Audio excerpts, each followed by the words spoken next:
আজ বলবো, যদি তোমার কাছে অর্থ না থাকে তাহলে কি দান করা যায়? অবশ্যই দান করা যায়। অর্থ দান না করলেও মানুষকে তোমার কোনো পুণ্য ফল তুমি দান করতে পারো। আমরা জানি একাদশীর ফল দান করা যায়, কিন্তু যারা একাদশী করে না, ভুল কাজ করতে থাকে জীবনে, বা ধরো কোনো চোর হতে পারে, সে কোনো চরিত্রহীন মানুষ, কিন্তু সেও তো কখনো কোনো ভালো কাজ করে থাকে। যদি সে চায় তার কোনো পুণ্য ফল কাউকে দান করবে, তাহলে কি দান করা যায়? যদি বলি জুবিন গার্গ মারা গেছে, উনি খুব ভালো মানুষ ছিল, তাই এত মানুষ তার জন্য কষ্ট পাচ্ছে। এই মানুষটির জন্য যে এত মানুষ কষ্ট পাচ্ছে, ধার্মিক ব্যক্তি যে শুধু প্রার্থনা করছে তা নয়, যে ধর্ম সম্বন্ধে কিছুই জানে না, কখনো শাস্ত্র পড়েনি, সেও প্রার্থনা করছে তুমি ফিরে আসো। কষ্ট পাচ্ছে, কাঁদছে। যদি এই মানুষগুলোর কোনো কর্মফল দান করতে চায়, তাহলে কি দান করা সম্ভব? চলো জেনে নিই একটি সুন্দর কাহিনীর মাধ্যমে, শাস্ত্রের যুক্তি দিই। সুশর্মা বলে এক ব্রাহ্মণ ছিল, আর ব্রাহ্মণ কোনোদিন কোনো ভালো কাজ করেনি, এমনকি মানুষকে কষ্ট দিয়ে সে খুশি থাকতো। কখনো হরিনাম জপ করেনি, কখনো কাউকে দান করেনি, কোনোদিন সে ব্রাহ্মণ ভোজনও করায়নি। সে প্রত্যেক দিন শাক পাতা তুলে বিক্রি করত, আর তার থেকে যেই অর্থ উপার্জন হতো সেই অর্থ দিয়ে সে প্রত্যেক দিন মদ এবং মাংস ভক্ষণ করত। এইভাবে তার জীবন চলছিল। একদিন শাক পাতা তুলতে গিয়ে একটি সাপ তাকে কামড়ে দেয়, এর ফলে তার মৃত্যু হয়। অনেক দিন নরক যন্ত্রণা ভোগ করার পরে তার ষাঁড় দেহ সে পায়।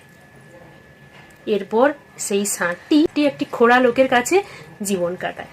খোড়া লোকটি প্রত্যেক দিন প্রচুর বোঝা চাপিয়ে তাকে নিয়ে যেত, আর সে প্রত্যেক দিন প্রচুর বোঝা নিয়ে প্রত্যেক দিন যেত।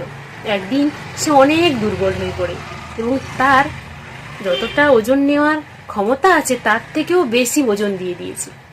এর ফলে সে অজ্ঞান হয়ে যায়।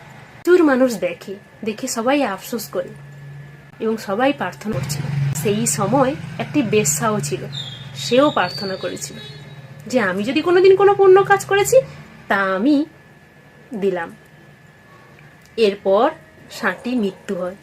মৃত্যুর পরে ষাঁড়টিকে যখন যমরাজ নিয়ে যায়, তখন বলে তুমি একটি ব্রাহ্মণ পরিবারে জন্মগ্রহণ করবে।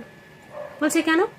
বলছে তোমাকে একটি বেশ্যা কোনো পুণ্য ফল দান করেছিল, তার ফলে। এরপর সে একটি শুদ্ধ ব্রাহ্মণ পরিবারে জন্মগ্রহণ করে এবং ব্রাহ্মণ পূর্বজন্মের কথা স্মরণ করতে পারত। সে বেশ্যাকে খুঁজতে যায় এবং খুঁজেও পায়। তাই বেশ্যাকে গিয়ে বলে যে আমি পূর্বজন্মের ষাঁড় ছিলাম, আর তোমার কোনো পূর্ণ ফলে আমি এই ব্রাহ্মণ পরিবারে জন্মগ্রহণ করেছি।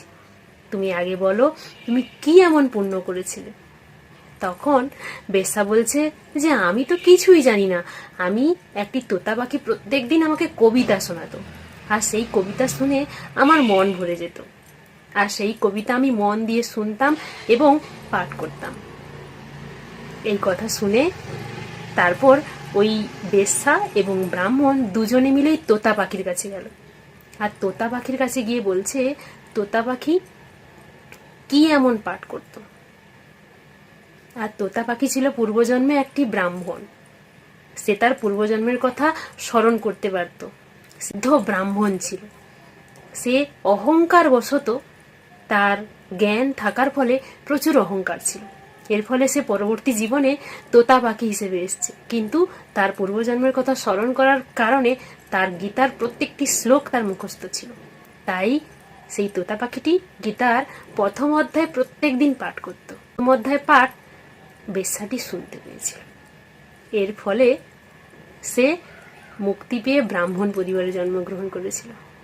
এর থেকে আমরা এই শিক্ষাই পাই যে আমরা যদি ভগবত গীতার প্রথম অধ্যায় পাঠ করি, তাহলে আমরা আমাদের জীবন থেকে মুক্তি পাব, এবং যদি মানুষ হয়ে আসি তাহলে শুদ্ধ ব্রাহ্মণ পরিবারে তো জন্মগ্রহণ করতেই পারি।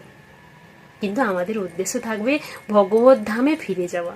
আর যদি কেউ কারোর জন্য প্রার্থনা করে, অবশ্যই সে কর্মফল দান করা যায়। তাই মানুষকে ভালো কর্ম দান করো, নিজে ভালো কর্মের ভাগী হও। ভালো থেকো, সুস্থ থেকো। রাধে রাধে।